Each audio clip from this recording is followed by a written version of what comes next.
possible for me to create it. It was not existing at that time in MBC. It was not existing. And so I started a new journey of creating a career for myself that was novel in the Coca-Cola company in Nigeria. It was not existing. I loved automation. Automation existed in our production equipment, production asset, but we had no automation engineers. We had no training in automation. Every time we had issues, they bring in OEMs to come and fix. And I started asking myself, why can't we fix these problems right here? I started developing love for automation, and that was how I became an automation professional. That is my first love. So you see, I have created a path for myself where none existed. And it was due to hard work, research. There was no internet virtually at that time. When internet started, because of my love for career development, I had no mentor all through my career until very late. I have never had mentors because everybody thought I was stupid. Everybody thought I was stupid. Everything I have ever wanted to do, there was virtually nobody who will understand what I wanted to do. So nobody could mentor me. Everything I wanted to do is like nobody else has done it. But yet, this is what I want to do. When I speak at work, they'll say, this man, you are too ambitious. No, they'll say, this boy at that time. They'll say, this boy, you are too ambitious. Okay? But that was what I wanted. And I continued to walk in that line. I became an automation professional, and I did very well in automation. In MBC today, I helped to create the group that is called Central Engineering Group. And the foundation of Central Engineering in Coca-Cola in Nigeria was automation. And I was the founder of that.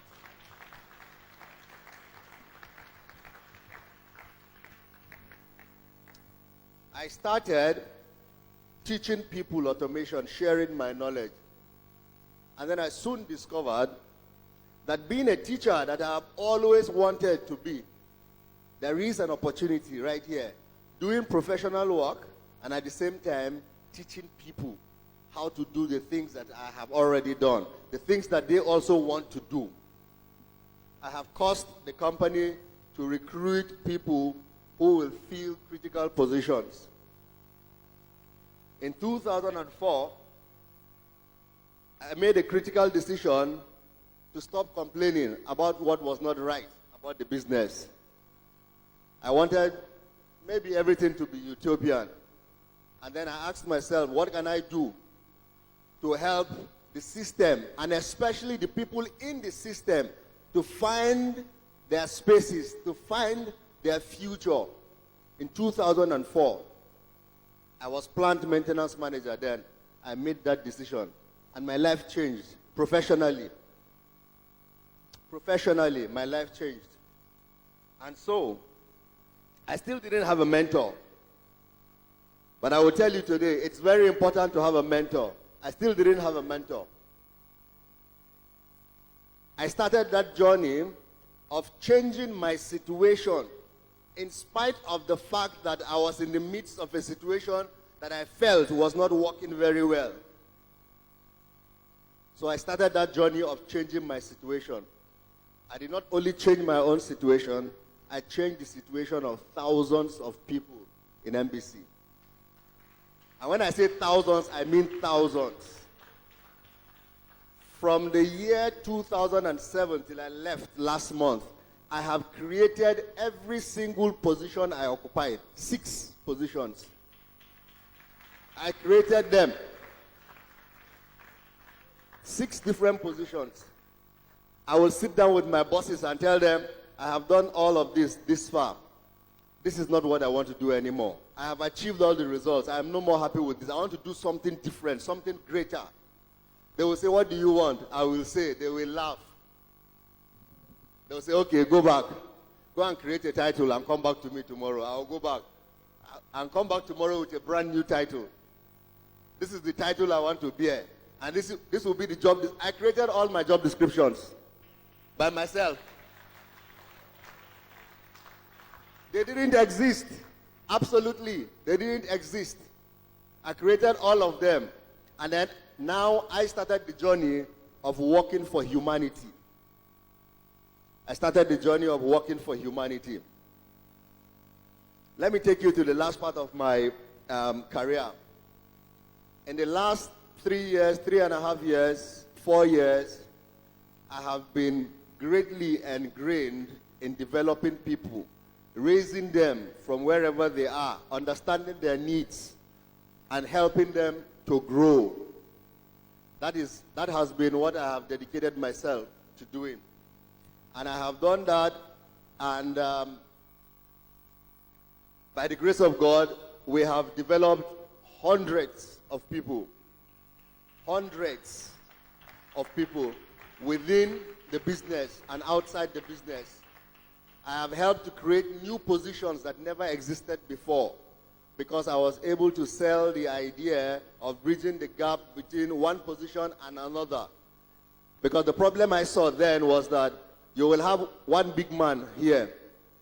If he leaves that position, the people next to him are too far to step into that position. So we keep going out to bring people from other companies. And those who are in that company, who have been working for the bosses, cannot grow. And so they became unhappy. So wherever I found such a situation, and I had the power to make that change, I created intermediate positions so that those who were under can step up one step, and then they can prepare themselves for the bigger position.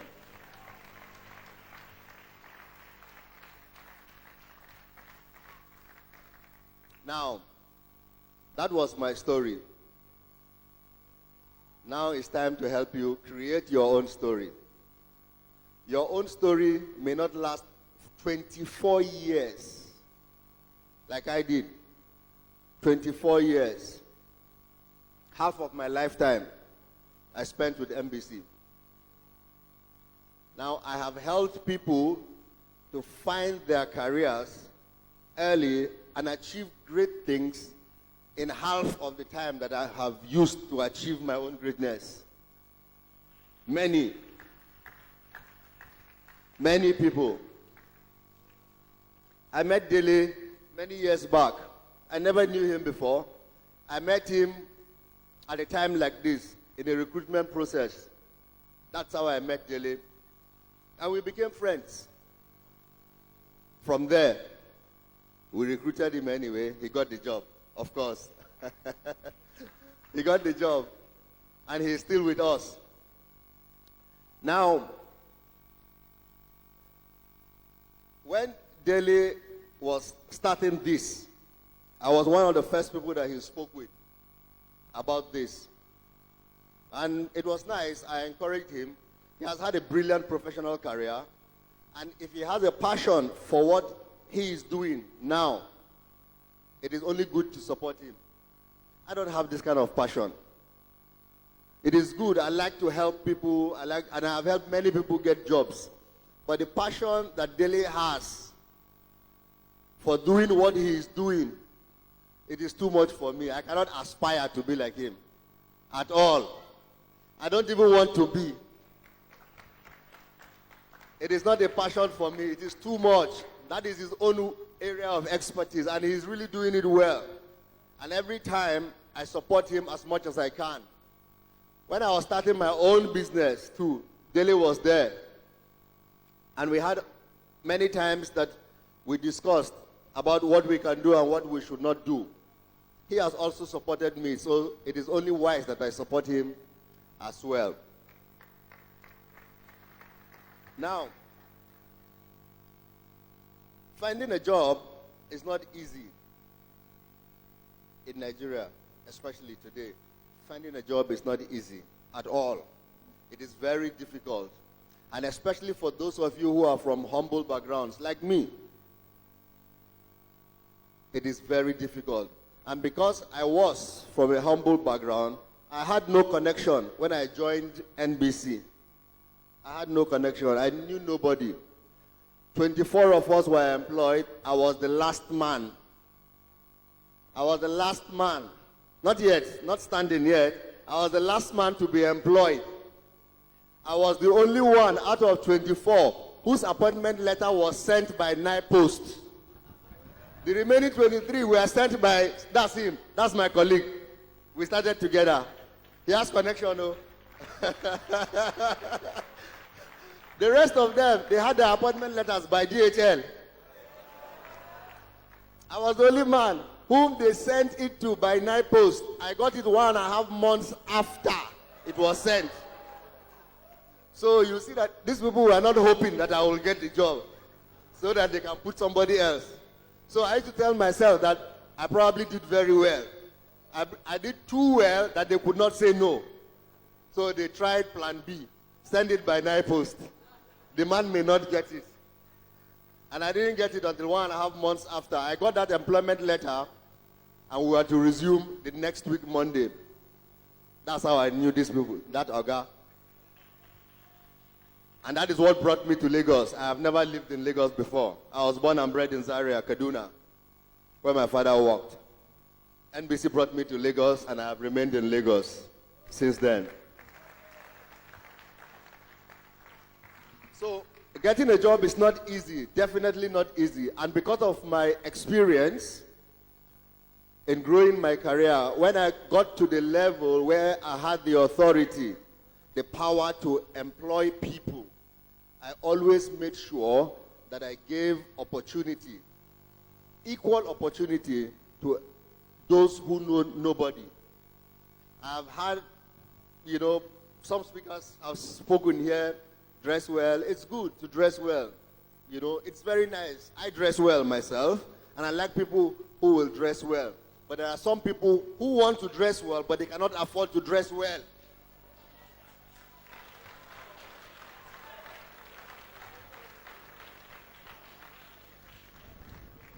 They want to dress well, but they simply cannot afford it.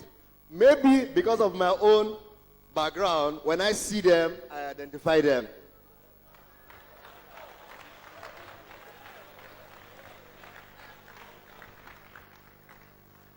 For everybody who works in NBC, in Coca-Cola, who is in manufacturing, you can ask them about me. When I find, if I am torn between two people, one with a humble background, one with a okay background, let me not say rich background, and both of them are absolutely qualified, either of them will do the job, but I have to choose one person. I will tell you that all these years that I have found myself in such a situation, I always give the job to the man with a humble background. And the reason is simple. The man, though very brilliant, from a rich background, a connected family, they can always get other opportunities. But this poor man may not have this opportunity. Why don't you give it to him? And that is what I have been doing. And I have recruited so many people from humble backgrounds. I have had to recruit people who, when I am giving them feedback, when I do recruitment, first of all, when I do interviews, I like to give feedback to the people, even if I am not going to take them. Because over the years, I discovered that our HR people, for some reasons I do not know, even after the interview, you put notes down and you tell them, get back to, they don't. So I started giving feedback to the people right there. If you do well, I tell you, you have done well. It becomes difficult for HR to remove that file. And I monitor it until the person is employed and I see him like this. They know me in NBC.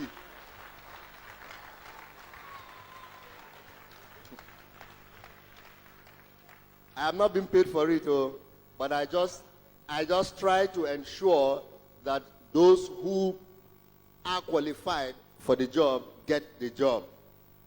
And when you are doing interview with me, my interviews are very practical. Let me start with entry-level positions. If you are a fresh graduate and you're looking for entry-level positions, you don't have experience in anything related to probably the job that you are looking for. You don't have experience. It's okay. It's fine. You must start somewhere. Many companies will say you must have a master's degree, have 5 years experience, and you must be 25 years old. How?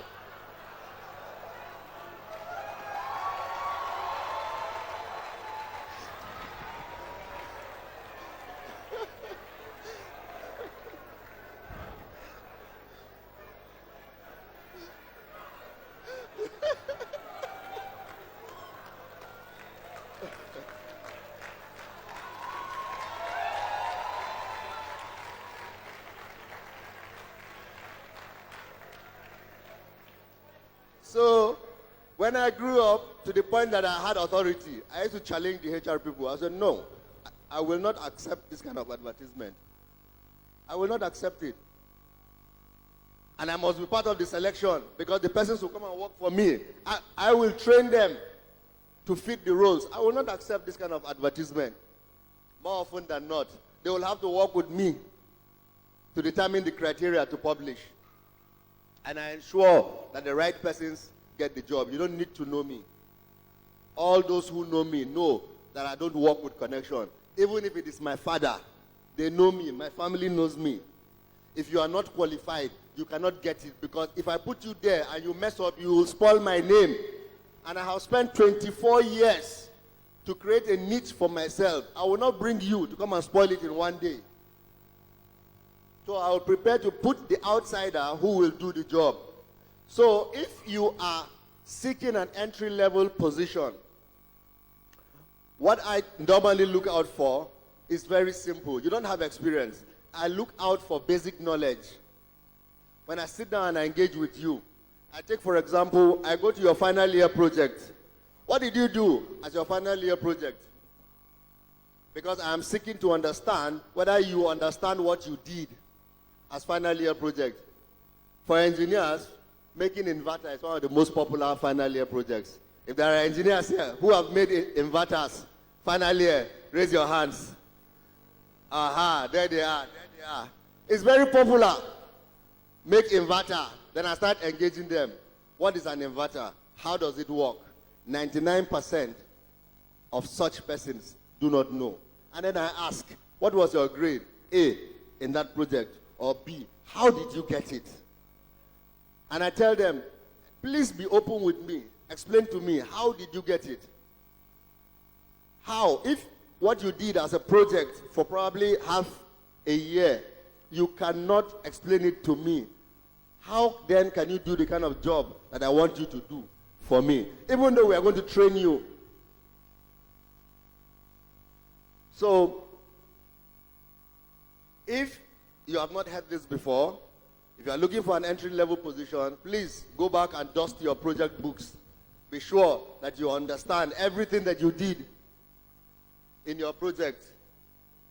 Be sure that you understand everything you have done in your project. I've seen many people who have had first class. I've had to engage with them first class, 2-1. They simply cannot speak English. I don't understand how. Yes, they can't write. One of the speakers was talking about somebody who was writing him letter, small letter I, to start a sentence. We have many graduates like that. We can't employ you. You have to do something to develop yourself. You must seek knowledge. And before you seek knowledge, for you to know the right kind of knowledge and skill you will require, you must identify your passion. Identify your passion. If your passion is cooking, catering, please leave job alone. Do something else. Follow that passion. You only need somebody to support you with seed money, and then you follow that passion. I do also understand that many of us take up jobs that we don't like. It's the situation we need to survive first. It's okay if you take up a job that is not in the line of your career. Take it up so that you can be able to feed yourself. Once you are no more hungry, it is time to move on.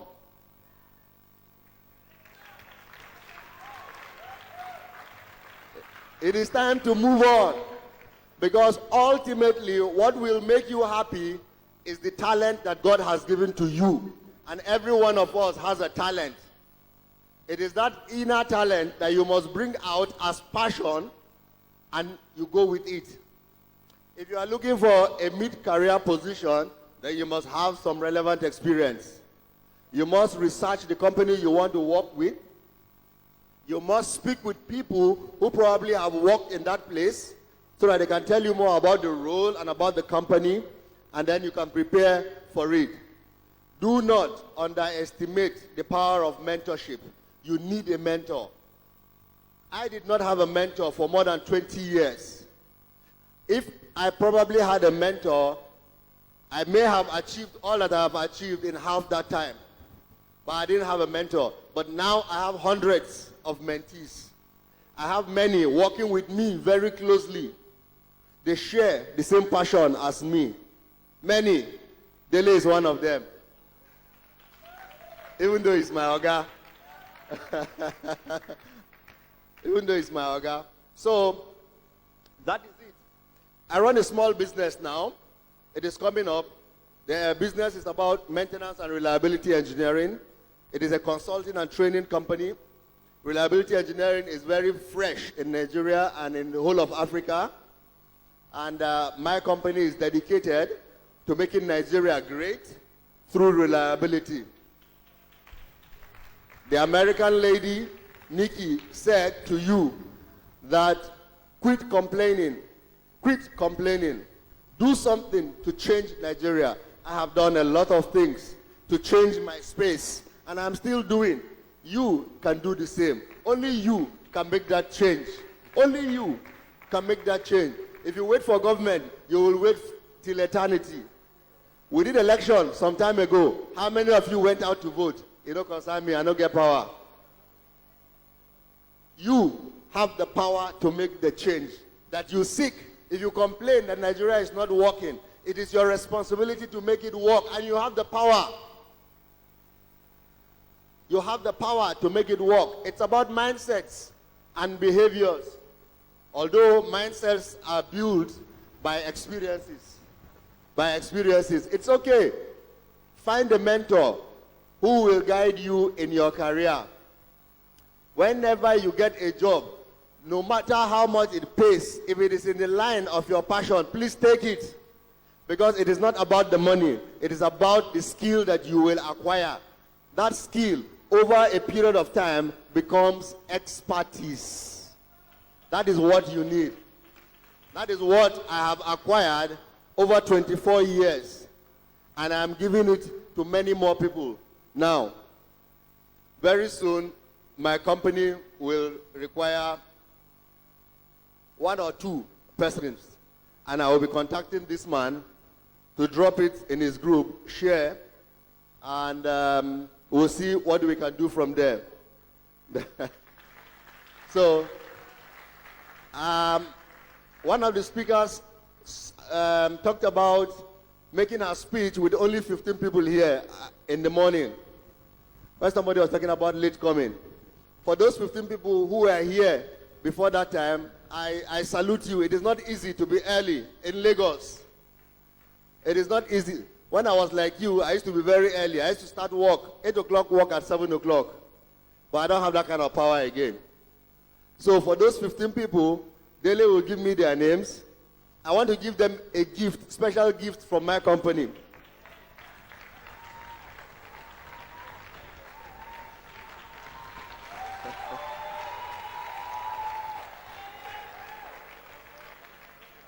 So Dele will tell them they will visit my office Monday, Tuesday next week between 10 and 12 o'clock. I will give them that small gift. It's very small, but it is to appreciate them for the passion that they have shown. And maybe something else can happen from there. Thank you. A round of applause. A round of applause for Mallam. A round of applause for Mallam, please. A round of applause for Mallam. A round of applause for Mallam, please. The speakers are also clapping for you.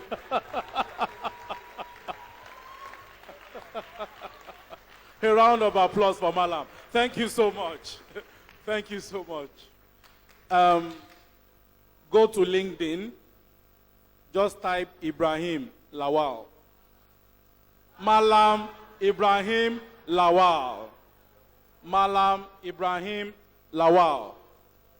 So link up with him on LinkedIn. Then for the first 15 people that registered, there's no rush. The names are there. So it's so easy. So there's nothing like Ojoro. It's so easy. People that registered. What? What?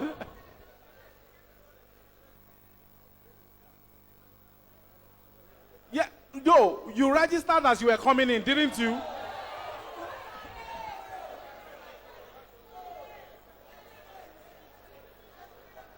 Well, this is a church, so we don't expect people to lie.